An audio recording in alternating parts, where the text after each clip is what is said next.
ಸೂರ್ಯ ಇನ್ನೂ ಬದುಕಿಲ್ಲ. ಯಾಕೆ ಅಂತಂದರೆ ಕಾಗೆ ಸುಬ್ಬ ಸೂರ್ಯನ ಮುಗಿಸ್ಬಿಟ್ಟ. ಹಾಯ್ ಎಲ್ಲ ನಮಸ್ಕಾರ ಎಲ್ರಿಗೂ. ನಾನು ನಿಮ್ಮ ಪ್ರೀತಿಯ ಸುನೀತಾ ಪವನ್. ಎಲ್ಲರೂ ಹೇಗಿದ್ದೀರಾ? ಹೋಪ್ ಎಲ್ಲರೂ ಚೆನ್ನಾಗಿದ್ದೀರಾ ಅಂತ ಅಂದ್ಕೊಂಡು ಇವತ್ತಿನ ಆಸೆ ಸೀರೆ ಸಂಚಿಕೆನ ಶುರು ಮಾಡ್ತಾ ಇದ್ದೀನಿ. ಶುರು ಮಾಡೋದಕ್ಕಿಂತ ಮುಂಚೆ ನನ್ನ ಚಾನಲ್ ಇನ್ನು ಯಾರೆಲ್ಲ ಸಬ್ಸ್ಕ್ರೈಬ್ ಮಾಡ್ಕೊಂಡಿರೋ ಸಬ್ಸ್ಕ್ರೈಬ್ ಮಾಡ್ಕೊಳ್ಳಿ. ವಿಡಿಯೋ ಇಷ್ಟ ಆದರೆ ಒಂದು ಪುಟ್ಟದೊಂದು ಲೈಕ್ ಕೊಡಿ. ಸೊ ಬನ್ನಿ ಈಗ ಶುರು ಮಾಡೋಣ. ಕೊನೆವರೆಗೂ ವಿಡಿಯೋನ ನೋಡಿ. ಇವತ್ತು ತುಂಬಾ ಚೆನ್ನಾಗಿದೆ. ಯಾಕೆಂದರೆ ಸೂರ್ಯನ ಬದುಕಿಲ್ಲ. ಏನು ಕತೆ, ಯಾಕೆ, ಯಾರು, ಏನು ಅಂತ ಎಲ್ಲ ನೋಡಬೇಕು. ಯಾಕೆ ಸುತ್ತೋದವನು, ಯಾಕೆ ಬದುಕಿಲ್ಲ ಅಂತ ಹೇಳ್ತಿದ್ದಾರೆ ಅಂತ ಅಂದ್ಕೊಳ್ತಾ ಇದ್ದೀರಲ್ವ. ಸೊ ಬನ್ನಿ ಈಗ ಶುರು ಮಾಡೋಣ. ಇನ್ನು ಇಲ್ಲಿ ಪೂಜೆ ಹೊರಗಡೆ ನಿಂತಿರ್ತಾಳೆ. ಸೂರ್ಯ ಕೂಡ ಬಾಡಿಗೆ ಕರ್ಕೊಂಡು ಹೋಗಿರ್ತಾನೆ. ಅವ್ರನ್ನ ಹೊರಗಡೆ ಬಂದು ದಂಡಿಸ್ತಾ ಇರ್ತಾನೆ. ಇಷ್ಟೊಂದು ವಿಷಯಗಳೆಲ್ಲ ಮುಚ್ಚಿಟ್ಕೊಂಡು ಅದು ಹೇಗಮ್ಮ ನೀನು ಸುಮ್ಮನೆ ಇದ್ದೆ ತಾಯಿ ಪೂಜಾದೇವಿ ಹೇಳಮ್ಮ, ಯಾಕಮ್ಮ ಹೇಳಲಿಲ್ಲ ಅಂತ ಅಂದಾಗ ಪೂಜೆ ಇದ್ಕೊಂಡು ಸೂರ್ಯ, ದಯವಿಟ್ಟು ನನಗೆ ಕ್ಷಮಿಸ್ಬಿಡು ಸೂರ್ಯ, ಆದರೆ ಇವಳಿಗೆ ಎಷ್ಟೊಂದು ಸರಿ ಹೇಳು ಅಂತ ಹೇಳಿದೆ, ಆದರೆ ಅವಳು ಹೇಳೋಕ್ಕೆ ಪ್ರಯತ್ನನೇ ಪಡಲಿಲ್ಲ ಅಂತ ಹೇಳ್ಬಿಟ್ಟು ಅಂದಾಗ, ನೀನು ಹೇಳೋಕ್ಕೇನಾಗಿತ್ತು, ನೀನು ಹೇಳ್ಬೋದಿತ್ತಲ್ವಾ ಅಂತ ಸೂರ್ಯ ಪ್ರಶ್ನೆಗಳನ್ನ ಮಾಡ್ತಾ ಇರ್ತಾನೆ. ಆದರೆ ನಿನ್ನ ಫ್ರೆಂಡ್ ಜೀವನ ಮಾತ್ರ ಹಾಳಾಗೋದ್ರೂ ಪರವಾಗಿಲ್ಲ, ಆದರೆ ಹಾಳಾಗೋಗುತ್ತೆ ಅಂತ ಮಾತ್ರ ಯೋಚನೆ ಮಾಡ್ತಿದ್ಯಾ, ಆದರೆ ನಮ್ಮ ಜೀವನ ಹಾಳಾಗೋದ್ರೂ ಪರವಾಗಿಲ್ಲ ಅಲ್ವಾ, ನಿನಗೆ ಹೇಳ್ಬೋದಿತ್ತಲ್ವ, ಯಾಕೆ ಮುಚ್ಚಿಟ್ಕೊಂಡೆ ಅಂತ ಚರ್ಚೆ ಮಾಡ್ತಲೇ ಇರ್ತಾನೆ.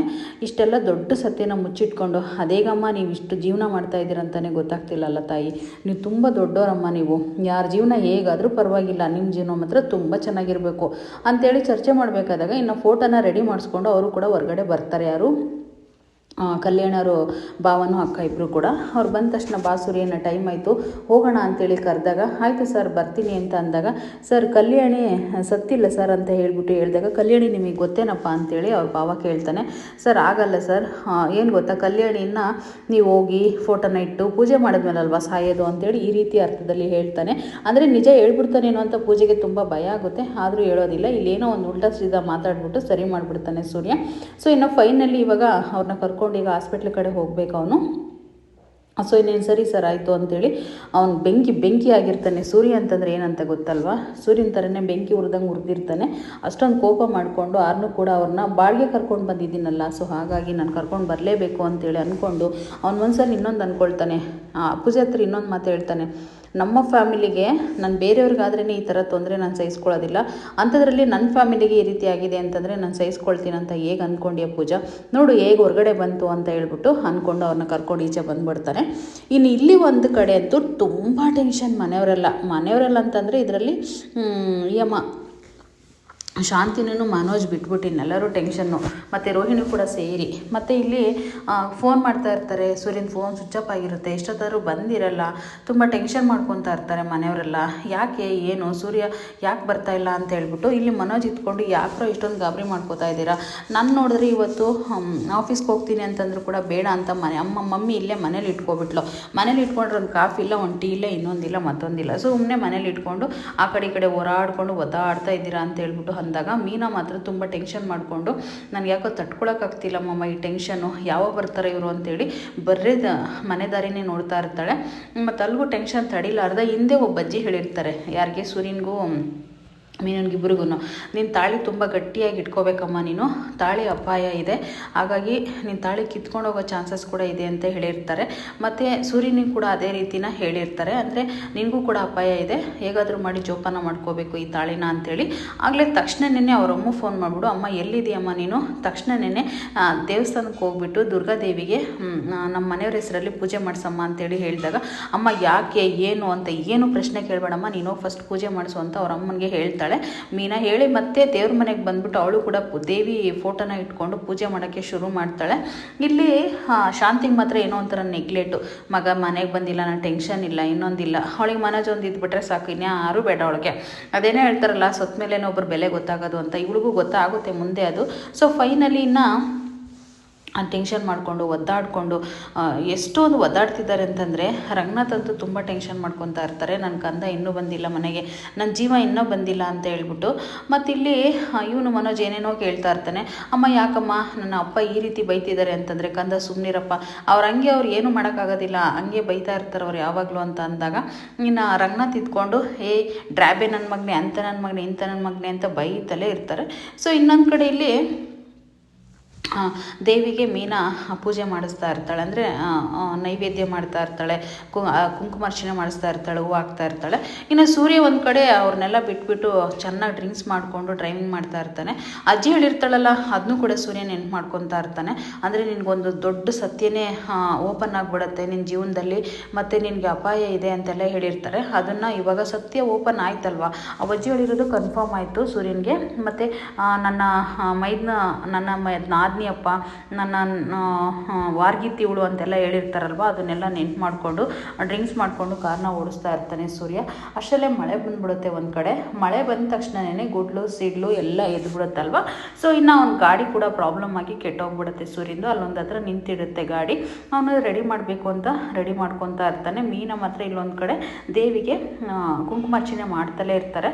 ಇನ್ನು ಅಷ್ಟರಲ್ಲೇ ಇನ್ನು ಈ ರೋಹಿಣಿ ಡೀಲ್ ಕೊಟ್ಟಿದ್ದಾಳಲ್ಲ ಯಾರಿಗೆ, ಕಾಗೇಸುಬ್ಬನಿಗೆ, ಅವನು ಎಂಟ್ರಿ ಆಯ್ತು ಇಲ್ಲಿಗೆ. ಅಂದರೆ ಫೋನ್ ಮಾಡ್ತಿದ್ದಾನೆ ಇನ್ನೊಬ್ರು ಯಾರೋ ರೌಡಿ, ಲೊಕೇಶನ್ ಸಿಗ್ತೇನೋ, ಅವ್ನು ಎಲ್ಲಿದ್ದಾನಂತ ಗೊತ್ತಾಯ್ತೇನೋ ಅಂತ ಹೇಳ್ಬಿಟ್ಟು ಕೇಳಿದಾಗ ಹೌದು ಇಂಥತ್ತಾಗ ಹೋಗ್ತಿದ್ದಾನೆ, ಬೇಗ ಬಾ ಅಂತ ಹೇಳಿ ಲೊಕೇಶನ್ನ ಕಳಿಸು, ನೀನು ಬೇಗ ಬರ್ತೀನಿ ಅಂತ ಕಾಗೇಸುಬ್ಬ ಕೂಡ ಇನ್ಫಾರ್ಮ್ ಹೇಳಿಬಿಡ್ತಾನೆ. ಇವರು ರೌಡಿಗಳೆಲ್ಲ ಇನ್ನು ಅಟ್ಟಾಕ್ಸ್ಕೊಂಡು ಸೂರ್ಯನ ಇವಾಗ ಹೊಡಿಬೇಕಂತ ಹೋಗ್ತಾ ಇರ್ತಾರೆ. ಆದರೆ ಇಲ್ಲಿ ಮನೆಯವರು ಮಾತ್ರ ತುಂಬ ಟೆನ್ಷನ್ ಮಾಡಿಕೊಂಡು ದೇವ್ರಿಗೆ ಕೈ ಮುಕ್ಕೊಂಡು ರಂಗನಾಥ್ ನನ್ನ ಕಂದನಿಗೆ ಏನಾಗ್ದಂಗೆ ಇರಲಿ ಅಂತ ಬೇಡ್ಕೋತಾ ಇರ್ತಾರೆ. ನೋಡಿ, ವಿಧಿಯಾಟ ಅನ್ನೋದು ಏನು ಗೊತ್ತಾ, ಅದು ವಿಧಿಯಾಟ ಅಂತ ಬಂದಾಗ ನಾವು ಏನೇ ದೇವರು ಮಾಡಲಿ, ಏನೇ ಕೈ ಮುಗಿಲಿ, ಏನೇ ಮಾಡಲಿ ಅದು ವಿಧಿ ತಪ್ಸೋಕ್ಕಾಗೋದಿಲ್ಲ ಅನ್ನೋದು ಇದೊಂದು ಉದಾಹರಣೆ ಅಂತಲೇ ಹೇಳ್ಬೋದು. ಇನ್ನು ಫೈನಲಿ ಇಲ್ಲಿ ಬಂದೇ ಬಿಟ್ಟರು ಕಾಗೇಸುಬ್ಬ ಎಲ್ಲ ರೋಡಿಗಳೆಲ್ಲ ಕರ್ಕೊಂಡು ಸೂರ್ಯನ ಅಟ್ಯಾಕ್ ಮಾಡೋಕ್ಕೆ. ಇನ್ನು ಏನೋ ಸೂರ್ಯ ಸಿಕ್ಬಿಟ್ಟಿಯಲ್ಲೋ ಅಂತ ಹೇಳ್ಬಿಟ್ಟು ಕೇಳಿದಾಗ, ನೋಡೋ ಈ ಸೂರ್ಯ ಮಳೆ ಬರ್ತಿದೆ, ಸೂರ್ಯ ತಣ್ಣಗಿದೆ ಅಂತ ನೀನು ಅಂದ್ಕೊಂಡಿದ್ಯಾ, ಆದರೆ ತಣ್ಣಗಾಗಕ್ಕೆ ಸಾಧ್ಯನೇ ಇಲ್ಲ, ಸೂರ್ಯ ಯಾವಾಗೂ ಸ್ಟ್ರಾಂಗಾಗೇ ಇರ್ತಾನೆ ಅಂತ ಹೇಳ್ಬಿಟ್ಟು ಅವನು ಎದುರುಕೊಳ್ದಿಲ್ಲ. ಅಷ್ಟೊಂದು ಜನ ರೌಡಿನೆಲ್ಲನ ಹೊಡಿಬೇಕಂತ ಮುಂದಾಗ್ತಾನೆ. ಇನ್ನು ಫೈನಲಿ ಫಸ್ಟು ಕಾಗೇಸುಬ್ಬನಿಗೂ ಸೂರ್ಯನಿಗೆ ಬಿದ್ದುಬಿಡುತ್ತೆ ಜಗಳ. ಇಲ್ಲಿ ಒಬ್ರಿಗೊಬ್ರು ಫೈಟ್ ಮಾಡ್ಕೊತಾ ಇರ್ತಾರೆ. ಇನ್ನು ಇಲ್ಲಿ ತಾಯಿ ಮಗ ಮಾತ್ರ ಏನೇನೋ ಮಾತುಕತೆ ಮಾತಾಡ್ಕೊಂಡು ಅವ್ರೊಂಥರ ನೆಗ್ಲೆಕ್ಟ್ ಅನ್ನೋದಕ್ಕಿಂತ ಅನ್ನೆಗ್ಲೆಕ್ಟ್ ಮನುಷ್ಯರು ಇವರಿಬ್ರು ಕೂಡ. ನೋಡಪ್ಪ ಹೇಗೆ ಪೂಜೆ ಮಾಡ್ತಿದ್ದಾಳೆ ಅಂತ ಹೇಳ್ತಾ ಇರ್ತಾರೆ. ಇಲ್ಲೊಂದು ಕಡೆ ಫೈಟ್ ನಡೀತಲೇ ಇರುತ್ತೆ. ಮೀನಾ ಒಂದು ಕಡೆ ದೇವ್ರಿಗೆ ಪೂಜೆ ಮಾಡ್ತಲೇ ಇರ್ತಾಳೆ. ರಂಗನಾಥ್ ಅಂತೂ ಒದ್ದಾಡ್ತಾ ಆ ಕಡೆ ಓಡಾಡ್ತಾ, ಮತ್ತು ರವಿ ಆಗಿರ್ಬೋದು, ಶ್ರುತಿ ಆಗಿರ್ಬೋದು ಎಲ್ಲ ಟೆನ್ಷನ್ ಮಾಡಿಕೊಂಡು ಒದ್ದಾಡ್ತಾ ಇರ್ತಾರೆ. ಇನ್ನು ಇಲ್ಲಿ ಹೋರಾಡತಕ್ಕನೆ ಸೂರ್ಯ ತುಂಬಾ ಹೋರಾಡ್ತಾನೆ ಬಿಡಿ, ಎಲ್ಲರನ್ನೂ ಕೂಡ ಮಲಗಿಸ್ಬಿಡ್ತಾನೆ ಹೊಡೆದು. ಅಷ್ಟು ಮಲಗಿಸಿದ್ರು ಕೂಡ ಫೈನಲಿ ಅವನಿಗೆ ತೊಂದರೆ ಆಗೋದಂತೂ ಖಂಡಿತ. ಮತ್ತು ರಂಗನಾಥ್ ಮಾತ್ರ ತುಂಬ ಫೋನ್ ಮಾಡ್ತಲೇ ಇರ್ತಾನೆ, ಆದರೆ ರಿಸೀವ್ ಮಾಡೋಕ್ಕೆ ಇಲ್ಲಿ ನಾಟ್ ರೀಚಬಲ್ ಫೋನು. ಅದಕ್ಕೆ ತುಂಬ ಟೆನ್ಷನ್ ಮಾಡ್ಕೋತಾ ಇರ್ತಾರೆ. ನೋಡಿ, 100 ಜನ ಇರಬೇಕಾದಾಗ ಒಬ್ಬನ್ನ ಹೊಡೆಯೋದು ಕಷ್ಟನೇ ಆಗುತ್ತೆ, ಕಷ್ಟ ಆಗಲ್ಲ. ಸೊ ಆದರೂ ಕೂಡ ಸೂರ್ಯ ತುಂಬ ಹೋರಾಡಿ ಅವರೆಲ್ಲರನ್ನೂ ಹೊಡೆದಾಕ್ತಾನೆ. ಫೈನಲಿ ಕಾಗೇಸುಬ್ಬನ ಕೈಯಲ್ಲಿ ಸಿಗಾಕೋಗ್ಬಿಡ್ತಾನೆ. ಕಾಗೇಸುಬ್ಬನ ಅವನು ಹೊಡಿತಾನೆ, ಇವನು ಹೊಡಿತಾನೆ. ಇದೇ ರೀತಿ ಹೊಡೆದಾಡಿಕೊಂಡು ಅವನು ಕೂಡ ಹೇಟ್ ಮಾಡಿ ಚೆನ್ನಾಗಿ ಹೊಡಿತಾನೆ. ಇನ್ನೊಂದು ಸರಿ ಎಲ್ಲರೂ ನೆಲಕ್ಕೆ ಬಿದ್ದೋಗ್ತಾರೆ. ಫೈನಲಿ ಸೂರ್ಯ ಎದ್ದು ನಿಂತ್ಕೊತಾನೆ, ಕಾಗೇಸುಬ್ಬ ಕೂಡ ನೆಲಕ್ಕೆ ಬಿದ್ದೋಗ್ಬಿಡ್ತಾನೆ. ಆದರೂ ಕೂಡ ಫೈನಲಿ ಎದ್ಬಿಟ್ಟು ಮತ್ತೆ ಹೊಡೆಯೋಕ್ಕೆ ಶುರು ಮಾಡ್ತಾರೆ ಸೂರ್ಯನ. ರಂಗನಾಥ್ ಮಾತ್ರ ಅವನಿಗೊಂದು ಎದೆಗೊಂದು ಏಟು ಬೀಳುತ್ತೆ ಸೂರ್ಯನಿಗೆ. ಅವಾಗ ಅಪ್ಪ ಅಂತೇಳಿ ಎದೆನ ಇಟ್ಕೊತಾನೆ ರಂಗನಾಥ್. ಅಂದರೆ ಆ ಜೀವನ ರಂಗನಾಥ್ ಮಗನ ಜೀವನ ಎದೆಗೆ ಇಟ್ಕೊಂಡಿರ್ತಾನೆ. ಎದೆ ಅವ್ನಿಗೆ ಏಟಾದರೆ ಇವ್ರಿಗೆ ನೋವಾಗೋ ಥರ ಫೀಲ್ ಅದು. ಅಂದರೆ ಅವ್ರ ತಂದೆ ಮಗನ ಬಾಂಧವ್ಯ ಅಂದರೆ ಅಷ್ಟು ಚೆನ್ನಾಗಿದೆ ಇದರಲ್ಲಿ. ಸೊ ಹಾಗಾಗಿ ಇನ್ನು ಅವನಿಗೆ ಚೆನ್ನಾಗೆ ಹೊಡೆದಾಕ್ಬಿಡ್ತಾರೆ. ಅವನು ಎಷ್ಟೇ ಹೋರಾಡಿದರೂ ಕೂಡ ಅಲ್ಲಿ ಏನು ಪ್ರಯೋಜನ ಆಗೋದಿಲ್ಲ. ಒಂದು ಕಡೆಯಲ್ಲಿ ದೇವಿ ಫೋಟೋಕ್ಕೆ ಪೂಜೆ ಮಾಡ್ತಿರ್ತಾಳಲ್ಲ ಮೀನಾ, ಆ ದೇವಿ ಫೋಟೋ ಕೂಡ ಬಿದ್ದೋಗ್ಬಿಡುತ್ತೆ. ಮಾಮ ಫೋಟೋ ಬಿದ್ದೋಯ್ತು ಅಂತ ಹೇಳ್ಬಿಟ್ಟು ಹೇಳಿದಾಗ ಮನೆಯವರೆಲ್ಲ ತುಂಬ ಗಾಬರಿ ಆಗಿಬಿಡ್ತಾರೆ. ಏನು ಮಾಡಬೇಕು ಅನ್ನೋದೇ ಗೊತ್ತಾಗ್ತಾ ಇರಲ್ಲ. ಸೊ ಹೆಂಗಾಗುತ್ತೆ ಅಂತಂದರೆ ಇದೊಂಥರ ಅಪಶಕುನ ಮೇಲೆ ಅಪಶಕನ ಆಗ್ತಾ ಇರುತ್ತೆ, ಅಪಶಕನ ಮೇಲೆ ಅಪಶಕನ ಆಗ್ತಾ ಇರುತ್ತೆ. ಸೊ ಹಾಗಾಗಿ ಎಲ್ಲರೂ ತುಂಬ ಗಾಬರಿ ಆಗ್ತಾರೆ. ಆದರೆ ಅದು ನಡೀತಿರೋದೇ ಸತ್ಯ ಇಲ್ಲಿ. ಆದರೆ ಫೈನಲಿ ಸೂರ್ಯನ ಚೆನ್ನಾಗಿ ಹೊಡೆದಾಕ್ಬಿಟ್ಟು ಮಲಗಿಸಿ ಸರಿಯಾಗಿ ಹೊಡೆದು ಹೇಟ್ ಮಾಡಿ ಅವನಿಗೂ ತುಂಬ ಆ ಕಡೆ ಎಲ್ಲ ಹಿಗ್ಗಮುಗ್ಗ ಹೊಡೆದ್ಬಿಟ್ಟು ಹೊರಟೋಗ್ಬಿಡ್ತಾರೆ ಕಾಗೇಸುಬ್ಬ ರೋಡಿಗಳೆಲ್ಲ ಸೇರಿ.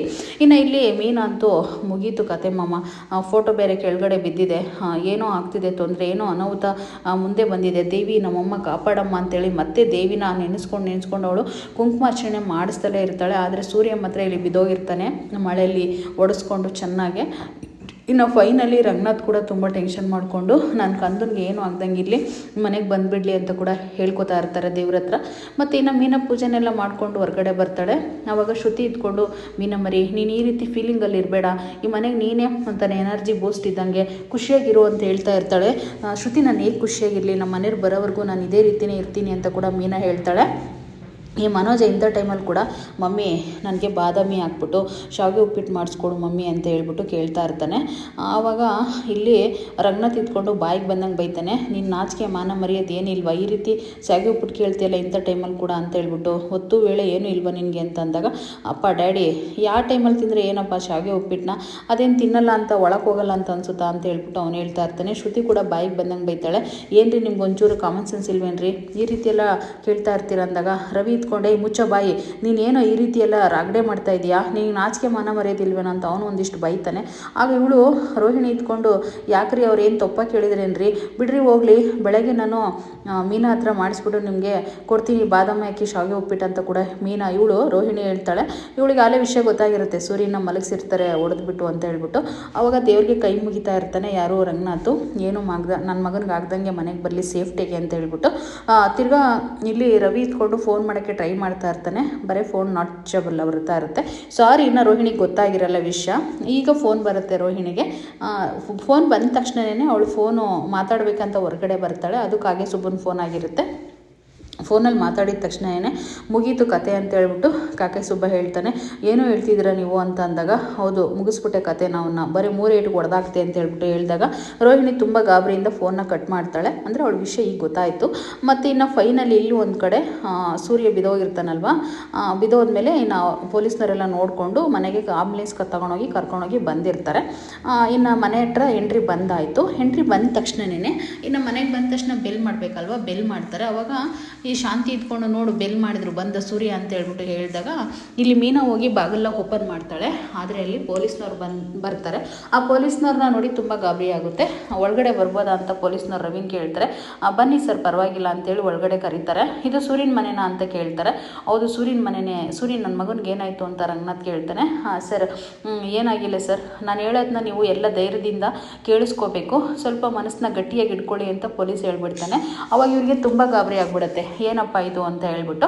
ರೋಹಿಣಿಗೆ ಆಲ್ರೆಡಿ ವಿಷಯ ಗೊತ್ತಾಗಿರುತ್ತೆ. ಅವಳು ಶಾಕಿಂದ ಸುಮ್ಮನೆ ನಿಂತಿರ್ತಾಳೆ ಅಷ್ಟೇನೆ. ಇನ್ನು ಫೈನಲಿ ಪೊಲೀಸ್ ಇದ್ಕೊಂಡು, ಸರ್ ಈ ಥರ ಒಂದು ಮಾಗಡಿ ರೋಡಲ್ಲಿ ಒಂದು ಅಟ್ಯಾಕ್ ಆಗಿದೆ ಒಬ್ಬರ ಮೇಲೆ, ಚೆನ್ನಾಗಿ ಹೊಡೆದ್ಬಿಟ್ಟು ರೋಡಲ್ಲಿ ಹಾಕೋಗ್ಬಿಟ್ಟಿದ್ರು.